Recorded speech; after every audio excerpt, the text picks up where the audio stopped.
শুভ নববর্ষ। সবাইকে শুভ নববর্ষের প্রীতি শুভেচ্ছা জানিয়ে আজকের ভিডিওটা শুরু করছি।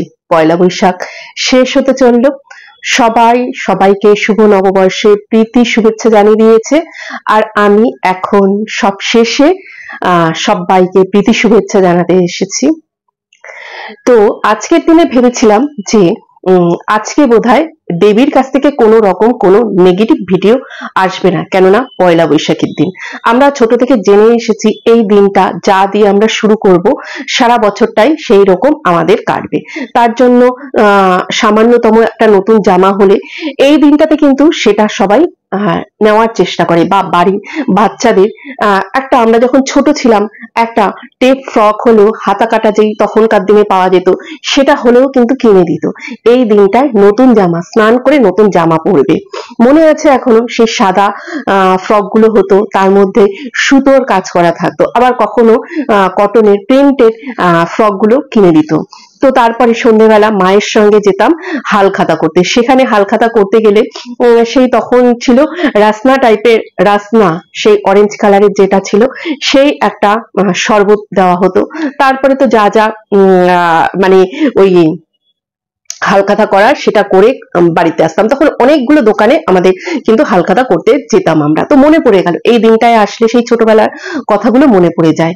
সারাদিন ভিডিও দিতে পারিনি, কেননা আমাদের বাড়ির সামনে প্রচন্ড পরিমাণে গান বাজছিল, সকাল থেকে শুরু হয়ে গেছে গান বাজনা, এখনো বাজছে। তাই এই দিকটায় এসেছি ভিডিও করতে। তো সেই কারণে ভিডিও করতে পারিনি, করার সময়ও পাইনি। তো সত্যিই ভেবেছিলাম যে দেবী আজকে কোনো রকম কোনো নেগেটিভ বার্তা নিয়ে আসবে না, কিন্তু সকাল হতে না হতেই দেখলাম দেবী ভীষণ সুন্দর চোখ মুখ ফুলিয়ে, চোখগুলো গোল গোল করে গালগুলো ফুলিয়ে চলে এসেছে তার দুখরা গাইতে। হ্যাঁ, তার দুখরা গাইতে।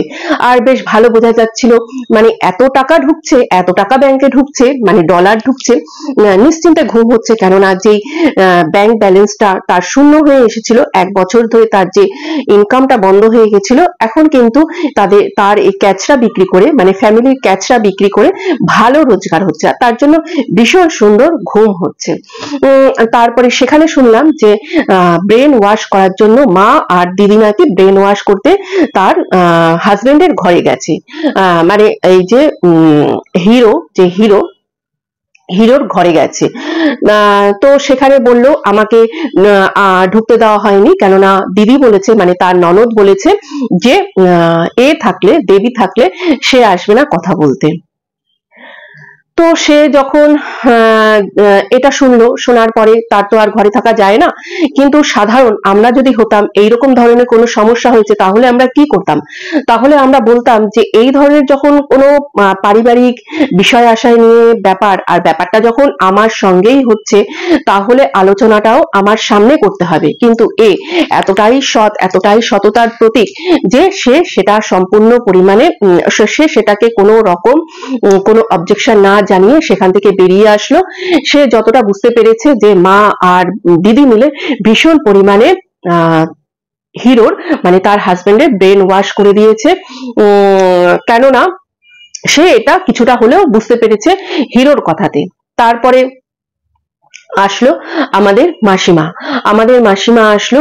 গোল্ডু আজকে তেমন কোনো কিছু বলেনি, শুধু এইটুকুই বলেছে যে গোল্ডু বাড়ির ভাগ চায়। আর সত্যিই তো গোল্ডুর বাড়ির ভাগ নেওয়ার অধিকার আছে, এটাতে আমি গোল্ডুর সঙ্গে একদম সহমত পোষণ করি। কেন গোল্ডুর যদি দরকার হয়, শ্বশুর বাড়ি থেকে যদি গোল্ডুকে তাড়িয়ে দেওয়া হয়, তাহলে এখানে গোল্ডু বাড়ির ভাগটা নেবে না কেন? আমি এখানে সবসময় গোল্ডুর সঙ্গেই আমি আছি। অনেকে বলছে গোল্ডু কেন ভাগ নেবে, বা কেন থাকবে, বা কেন খাবে নাই বা কেন? যদি একটা মানুষের দুবেলা 3 বেলা কত সে এমন খাবে, কত খাবে, তাকে কি দুবেলা খাবার দেওয়া যায় না? আর এখানে যখন শুনছি যে বড় দাদার বাড়ি থেকে 2 বেলা খাবার আসে আর দেয় 1 বেলা, তাহলে খাবারটা না দেওয়ার কি আছে? কাজ সেটা ওর এখন না হয়, ও যেটা বলছে ওর মন মেজাজ ভালো নেই, ও এখন কাজ করবে না। পরবর্তীকালে ওকে যদি বলে যে ঠিক আছে থাকতে দিচ্ছি থাকো, তাহলে হয়তো ও কাজ করতেও পারে। আর এক জায়গায় থাকতে গেলে টুকটাক কাজ তো অবশ্যই সেটা চক্ষু লজ্জা খাতিরেও করে। আর এই যে এরা ননদ গুলো দেখেছি, এরা কিন্তু সেই রকম না যে পায়ের উপর পা তুলে বসে বসে খাবে, এরা কিন্তু সেই রকম একদমই না। এবার যদি দেবী মনে করে পুরোটাই তাদেরকে দিয়ে করিয়ে নেব, মানে এই যে শাশুড়ি আর ননদকে দিয়ে করিয়ে নেব আর আমি বসে বসে গায়ে হাওয়া লাগাবো, সেরকমটা তো হতে পারে না। এইবার মাসিমা আজকে অনেকগুলো কথা বললো, মাসিমার কথা শুনে আজকে কিন্তু মনটা একদম ভারাক্রান্ত হয়ে গেল। আমার মনে হয় মাসিমা ওই সন্তান সিনেমাটা দেখেছে। আমি যে মাসিমাকে বলেছিলাম যে মাসিমা সন্তান সিনেমাটা দেখবেন, আমার মনে হয় মাসিমা সেই সিনেমাটা দেখেছে। আর আমি বলেছিলাম বাড়ি বিক্রি করে দেওয়ার কথা, তারপরে কিন্তু এই বাড়ি বিক্রির ব্যাপারটা এখানে আসলো। তো সেই এখন শুনতে পাচ্ছি বাড়ি বিক্রির ব্যাপারটা নাকি এখনই আসেনি, এটা নাকি গত 1 বছর ধরে এদের সঙ্গে এদের মাথায় চলছে। এরা নাকি পার্টিও জোগাড় করে নিয়ে এসেছিল বাড়ি দেখানোর জন্য, বাড়ি বিক্রি করবে, কিন্তু মাসিমা বেঁকে বসে আছে যে আমি বাড়ি বিক্রি করব না। আমি যেই পারপাসে বাড়ি বিক্রি করতে বলেছিলাম, কেননা এখানে বলছে যে বাড়ির ভাগ দেবে না, আর ওইটুকুনি বাড়ির মধ্যে 5টা ভাগ হলে কাকে ভাগ দেবে। তো আমি যার জন্য বলেছিলাম তাহলে প্রত্যেককে টাকা দিয়ে দেওয়া হোক, তাহলে মাসিমার ভাগেও যেই টাকাটা থাকবে সেই টাকাটা অন্তত মাসিমা ফিক্সড করে রাখতে পারবে। মাসিমার কোনো বড় শরীর খারাপ হলে বা কিছু করে তখন মাসিমা সেটা দিয়ে খরচ করতে পারবে, বা সেই মাসিমার, কেননা এখন হচ্ছে স্বার্থের দুনিয়া, তো সেই টাকার লোভেও হয়তো মাসিমাকে কেউ দেখতে পারে। আমি এটাই বলেছিলাম যে ওই টাকাটা যদি আপনার কাছে থাকে সেই টাকার লোভে আপনাকে অন্তত দেখবে, শেষ বয়সটাতেও দেখবে। তবে মাসিমা যেই কথাটা বলেছে সেই কথাটাও একদম ঠিক, যে এখন আমি খাই আর না খাই আমার মাথার উপরে তো ছাদটা আছে, তো আমি যদি নাও আমাকে যদি নাও কেউ খেতে দেয়, আমার বাড়ি ভাড়ার টাকাটা কিন্তু জোগাড় করার কথা আমাকে চিন্তা করতে হবে। এটা কিন্তু একদম ঠিক বলেছে। তবে গোল্ডুকে যদি কেউ থাকতে না দেয় বা খেতে না দেয়, কিন্তু থাকতে দেওয়াটা আমি বলবো থাকতে দেওয়াটা খুবই দরকার, গোল্ডুর এটা হক। তো গোল্ডু কিন্তু সেখানে যেটা খুব ইজি ওয়েতে করা যেতে পারে, যে গোল্ডু কোনো সেন্টারে যোগাযোগ করতে পারে, সেখান থেকে ও কিন্তু আয়ার কাজ করতে পারে। কেননা এখন আয়ার কাজে প্রচুর টাকা, যেটা বাড়ি গিয়ে গিয়ে যারা আয়ার কাজ করে। তো সেখানে এর যেহেতু স্বাস্থ্য ভালো আছে, শক্তিও আছে গায়ে, কেননা আয়ার কাজ করতে গেলে কিন্তু এই সবগুলো খুবই দরকার। আর আমার মনে হয় এখন আয়ার কাজে ডেইলি 300 টাকা করে, আর ওর একার জন্য কিন্তু খাওয়াটা পড়াটা অবশ্যই হতে পারে। আর ওর মেয়ের দায়িত্ব তো দেবী নিয়েই আছে, ওর মেয়ের জন্য তো কোনো সমস্যা নেই, যত সমস্যা এই বেচারা গোল্ডুর জন্য। তো সেখানে মাসিমা যে কথাটা বলেছে যে একদম ঠিক, যে বাড়ি যদি সে বিক্রি করে দেয় তাহলে কি হবে। এখানে ভীষণ সহজ একটা ব্যাপার, কিন্তু এরা কেন বিষয়টাকে এত জটিল করে ফেলছে আমি কিছুতেই বুঝতে পারছি না। দোতলা একটা বাড়ি, ওপরটা সে করেছে, ঠিক আছে, ওপরটা নিয়ে সে থাকুক, নিচে তলাটায় কি হচ্ছে, কে থাকছে, কাকে দেবে না দেবে, সেটা আমার মনে হয় এতটা চিন্তা করার দরকারও নেই। আর এখানে আমার মনে হয় একটা তলা তাকে দিয়ে দেওয়া, ঠিক আছে তুমি করেছো, তুমি একটা তলা নিয়েই থাকো, তবে মা বাবার অবর্তমানকালে মেয়েরা এসে কি সেই বাড়িতে থাকবে না? আর মেয়েরা কিন্তু সেখানেই বেশি যেতে পছন্দ করে, যেখানে তাদের জন্ম, যেখানে তারা ছোট থেকে বেড়ে উঠেছে, সেখানেই কিন্তু মেয়েরা বিয়ের পরে যেতেও পছন্দ করে। আর মেয়ের ঘরে যে সন্তানরা থাকে তাদের মামা বাড়ি মানে কিন্তু সেই যেখানে মারা ছোট থেকে বড় হয়েছে এবং তারা ছোট থেকে যেই মামা বাড়িতে এসেছে, মানে যেটা হচ্ছে দাদু ঠাকুমা, দাদু দিদার বাড়ি, সেটাই কিন্তু বাচ্চাদের জন্য মামা বাড়ি হিসেবেই থাকে। সে মামারা পরবর্তীকালে যেখানেই বাড়ি কিনে অট্টালিকা করুক না কেন, মামা বাড়ি মানে তাদের কাছে কিন্তু সেই দাদুর করে যাওয়া বাড়ি, যেখানে মা মাসি মামারা ছোট্ট থেকে বড় হয়েছে, আর সেই পাড়াটাই হচ্ছে মামা বাড়ির পাড়া। তো তার জন্যই কিন্তু মেয়েরা যত মানে মেয়েদের সংসারে যখন কোনো অসুবিধা হয়, মেয়েরা কিন্তু বাপের বাড়ি মানে সেই বাড়িতেই আসে। এখানে অনেকেই বলছে বর্দার কাছে কেন যাচ্ছে না, বর্দার কাছে কেন যাচ্ছে না, বর্দার কাছে কেন যাবে, বর্দা তো ওটা সম্পূর্ণ আলাদা ভাবে একটা বাড়ি করেছে। হ্যাঁ, সেখানে বেড়াতে যেতে পারে, বর্দা যেরকম খাবার দেয় সেরকম খেতে পারে, কিন্তু তাদের হক বর্দার বাড়ির উপরে কখনোই হবে না, কেননা সেটা সম্পূর্ণ বর্দা করেছে, তাদের হক কিন্তু তাদের বাবার বাড়িতেই থাকবে। এবার এই মা এখন বলছে মা বিক্রি করবে না, ভালো কথা, বিক্রি করবেন না আপনি, কিন্তু আপনি কতদিন, আপনার যখন আপনি যখন পৃথিবীতে থাকবেন না তখন যদি আপনি এই এই যে ভাই বোনরা তখন যদি এই জমির ভাগ চায়, এই বাড়ির ভাগ চায়, তখনও কিন্তু ভাগ তারা পাবে, তাদেরকে দিতে হবে ওই বাড়ি। এই সবার সই ছাড়া ওই বাড়ি কিন্তু বিক্রি কেউ করতে পারবে না। আর এখানে যে সরকারি বাড়ি বিক্রি করা যায় কিনা একটা কথা উঠে এসেছে, এটা আমারও খুব একটা জানা নেই, তবে আমার মনে হয় বাড়ির দলিল সমস্ত কিছুই তো এদের নামে, মানে সেটা তো সরকারের নামে না, এদের নামে, তো বাড়ির দলিল যাদের নামে থাকবে তারাই তো বাড়িটা বিক্রি করতে পারবে, এটাই তো আমার মনে হয়। আর বাড়িটা পুরোটা তো সরকার করে দেয়নি, নিচটা করেছে, ওপরটা তো তারা করেছে, তো এরকম একটা ব্যাপার আছে। আমার মনে হয় বিক্রি করা যায়, কেননা যার নামে দলিল তারাই হয়তো বাড়ি বিক্রি করতে পারবে। তো এটা যদিও সম্পূর্ণরূপে এটা আমার জানা নেই। তো এইবার মাসিমা অনেক কথা বললো যে 1 বছর ধরে ওর কিন্তু মতিভ্রম হয়েছে, ও কিন্তু সেই রকম আর নেই, বাড়িটা কিন্তু 1 বছর ধরে বিক্রি করার একটা প্ল্যান চলছে। কেন, কি কারণে? তবে এটা কি কোথা থেকে একটা মাথায় এসেছে, মানে এইখানটা ছেড়ে, কেননা ওরা যেটা থাকে সেটা সেই এলাকাটা কিন্তু একটু যেটা বস্তি বলা হয়েছে একদমই সেই টাইপেরই এলাকা। তাহলে এরা কি এমন কোন জায়গায় ফ্ল্যাট নিতে চাইছে যেখানে তার মেয়ে বড় হচ্ছে, আস্তে আস্তে বড় স্কুলে দেওয়ার একটা চিন্তা ভাবনা করা হচ্ছে, কিন্তু বড় স্কুল মানে কি এরা ভর্তি করতে পারবে, সেটাও একটা ব্যাপার আছে।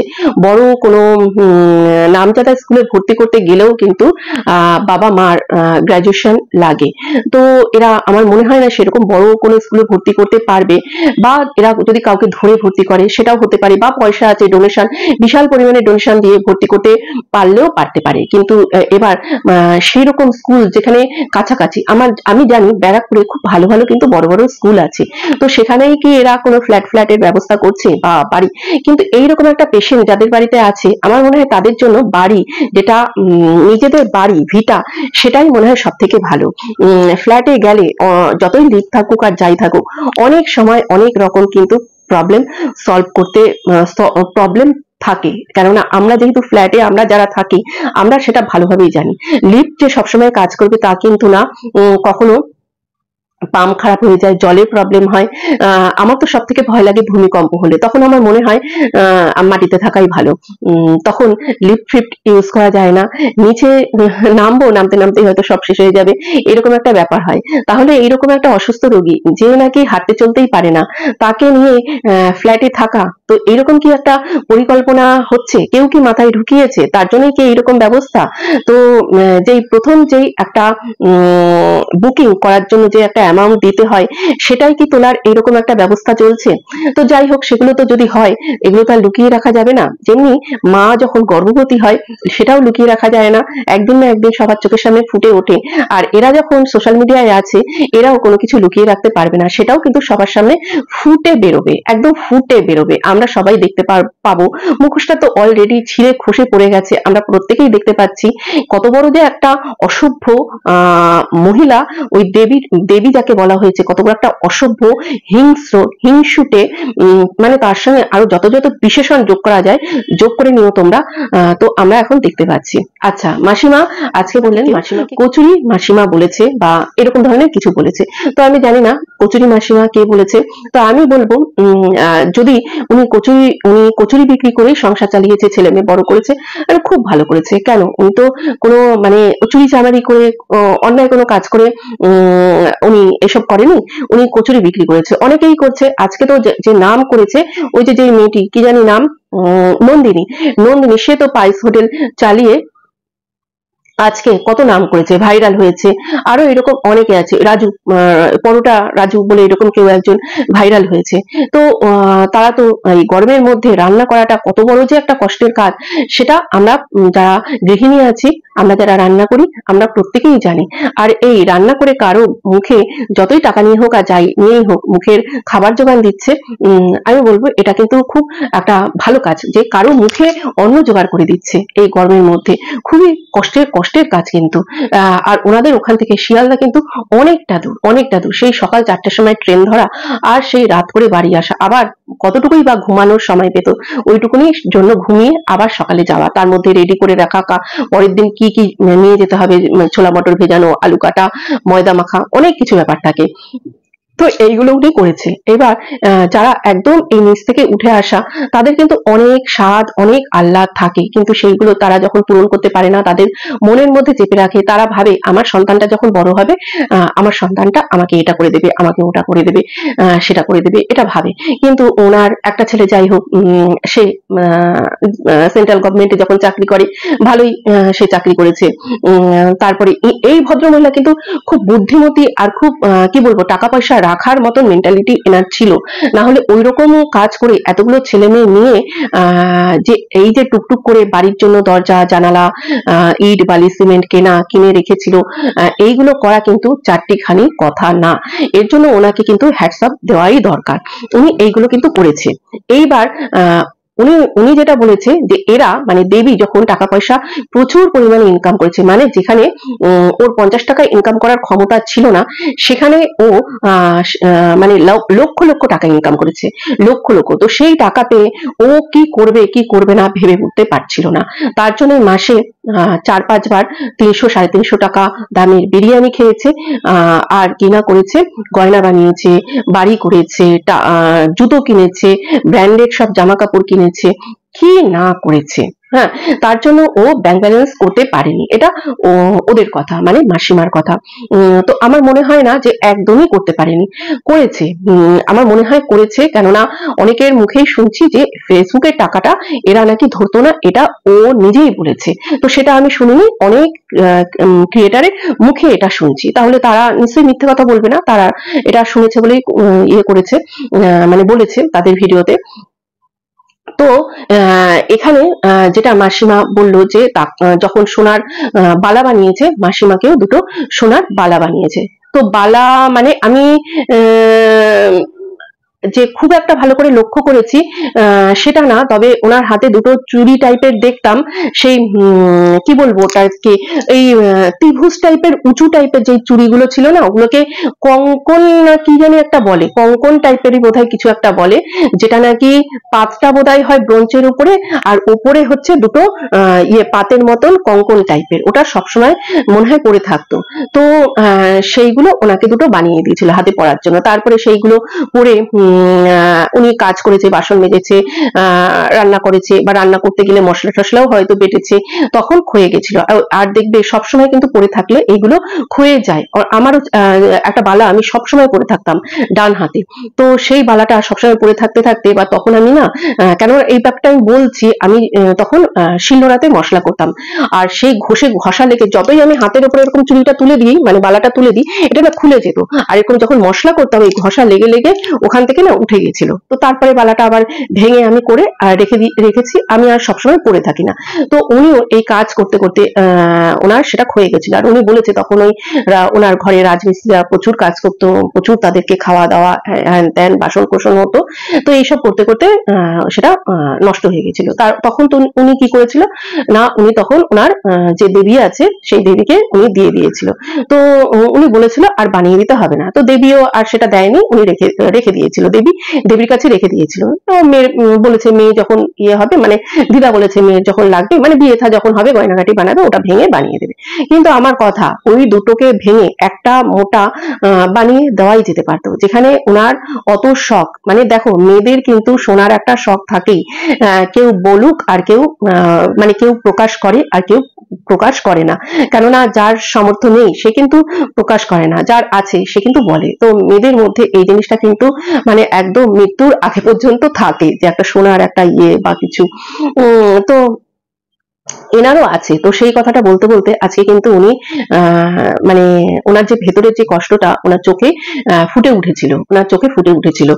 তো সেটাই উনি বললো, কিন্তু তখন ওদের তো প্রচুর টাকা দিতে পারতো, এত কাঁচা টাকা ইনকাম করেছে, এই বয়স্ক ভদ্রমহিলাকে দিতেই পারতো, কেননা উনি তো ওদের জন্য প্রচুর করে।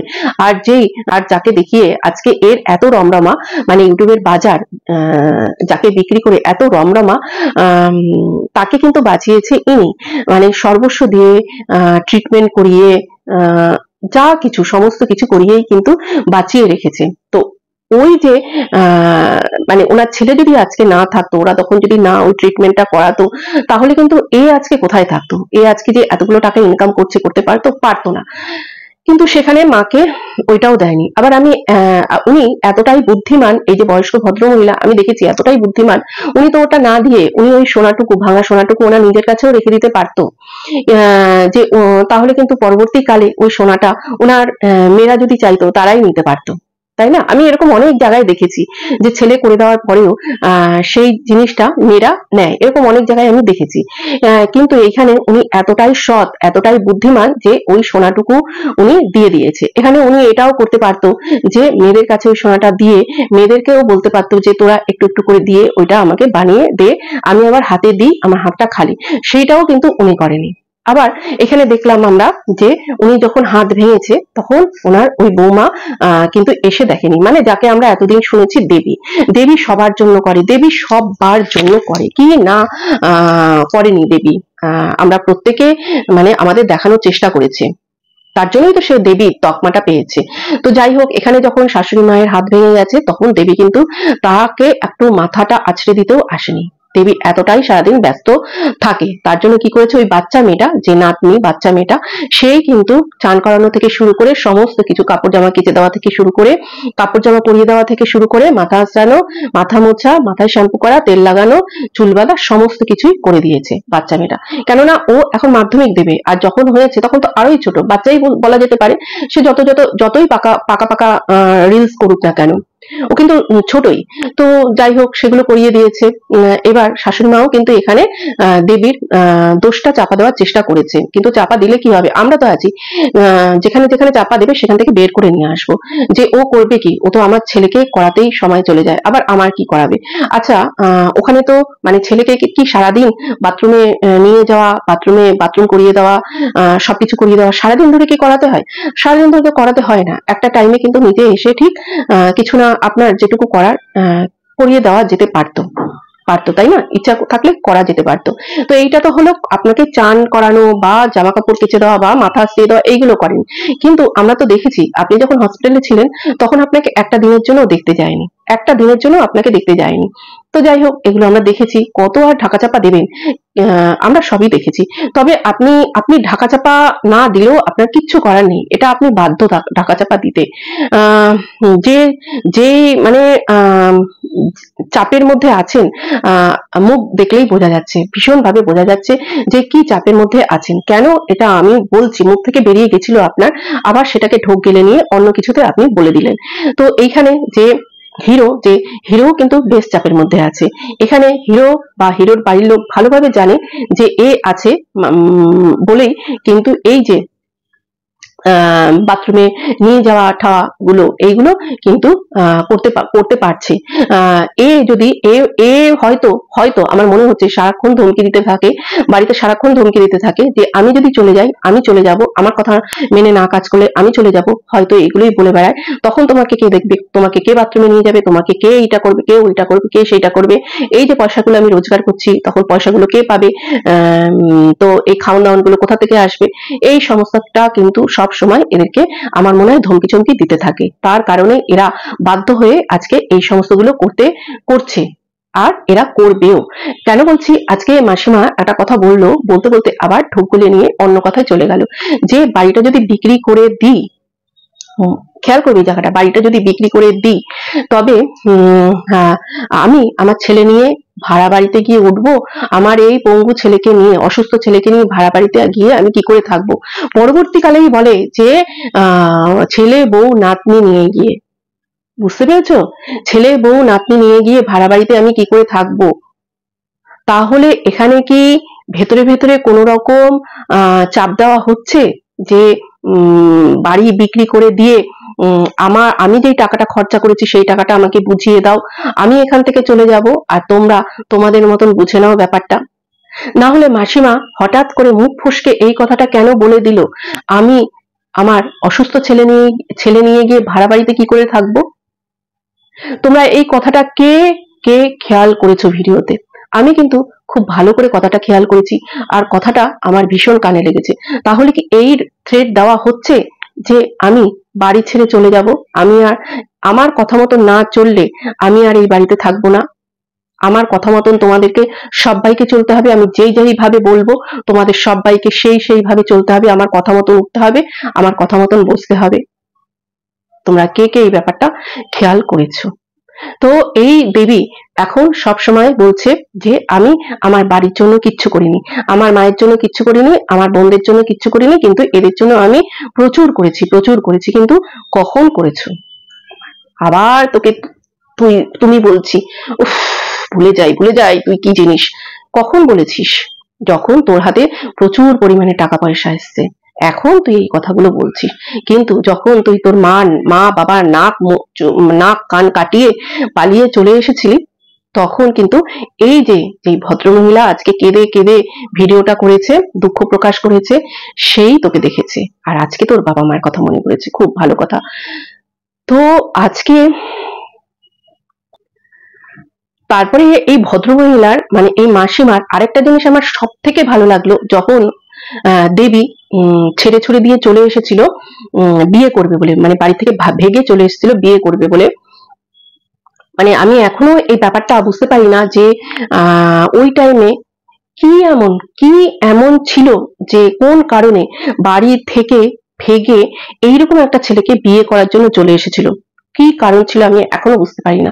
যাই হোক, চলে এসেছিল বিয়ে করার জন্য। তখন এই মাসিমা সে কিন্তু বলেছিল যে তুমি চলে যাও, পড়াশোনা করো, তোমার যখন বিয়ে হবে পারলে আমি তোমাকে টাকা পয়সা দিয়েও হেল্প করব বা জিনিসপত্র দিয়েও হেল্প করব। মানে কত বড় মনের মানুষ হলে তবেই কিন্তু এই কথাটা বলতে পারে। উনি কিন্তু মানে এর যে সুবিধাটা নিতে চায়নি। এই যে বাড়ি ছেড়ে ভেগে চলে এসেছিল, তখন কিন্তু উনি ভাবেনি যে আমার পঙ্গু ছেলেকে দেখাশোনা করার জন্য একটা কাজের ঝি পেলাম বিনা পয়সা, এটা কিন্তু উনি ভাবেনি। উনি কিন্তু তখন এই মেয়েটিকে ভালো বুদ্ধি দিয়েছিল, সৎ বুদ্ধি দিয়েছিল যে তুমি চলে যাও, তোমার ভবিষ্যৎটা এভাবে নষ্ট করো না, পড়াশোনা করো, তোমার বিয়ের সময় আমি আমার যতটুকু সম্ভব সেটা টাকা পয়সা দিয়ে হোক আর জিনিসপত্র দিয়ে হোক, যাই দিয়ে হোক আমি তোমাকে সাহায্য করব। এত বড় কথা যে ভদ্রমহিলা মানে যে মহিলা বলে, তার সঙ্গে এই রকম ধরনের কি করে কথা বলতে পারে? এর আগে আমরা দেখলাম তো কি না বলেছে। হ্যাঁ, ছি ছি ছি ছি ছি। এই দেবীকে এখনো কিছু লোক দেবী বলবে, দেবী বলেই মেনে নেবে। এখনো তাদের চোখ খুলবে না যে এ কত বড় অসভ্য ইতর মহিলা একটা, কত বড় অসভ্য ইতর ছোট লোক মহিলা একটা, যে সারাক্ষণ বসে বসে লোক ঠকিয়ে বেড়াচ্ছে, সারাক্ষণ এখানে একটা নেগেটিভিটি ছড়াচ্ছে যে মা আর দিদি মিলে বোন মানে ভাইয়ের ব্রেন ওয়াশ করছে, এইরকম ধরনের বার্তা পৌঁছাচ্ছে। তার মানে মা বোনরা তার ছেলে বা দাদার সঙ্গে ভাইয়ের সঙ্গে আলাদাভাবে কথা বলতে পারে না। এখানে মাসিমা বলল শুধু আমি কথা বলেছি, এখানে ও বলল মা আর দিদি মানে দুজনাই আলাদাভাবে কথা বলেছে, আমার সঙ্গে কথা বলেন। তাহলে কার কথা বিশ্বাস করব? কার কথা বিশ্বাস করব? এই অপদার্থ যে মহিলাটা দেবী নাম নিয়ে আছে, রূপ নিয়ে আছে, তার কথা? মোটেও না। তোর কথা বিশ্বাস করলাম না, তোর কথা এখানে বিশ্বাস করলাম না। তো নমস্কার বন্ধুরা, ভালো থেকো, সুস্থ থেকো, টাটা। আবার কালকে যে নতুন এপিসোড দেখার জন্য তোমরা অপেক্ষা করো। এ থাম্বার পার্টি নয়, এই লোভী মহিলা থাম্বার পার্টি নয়, অশিক্ষিত একটা বস্তি বাড়ির জিনিস। সে যে টাকার স্বাদ পেয়ে গেছে, সে কি আর এখন কখনো থামে? অসভ্য ছোট লোক কোথাকারের একটা।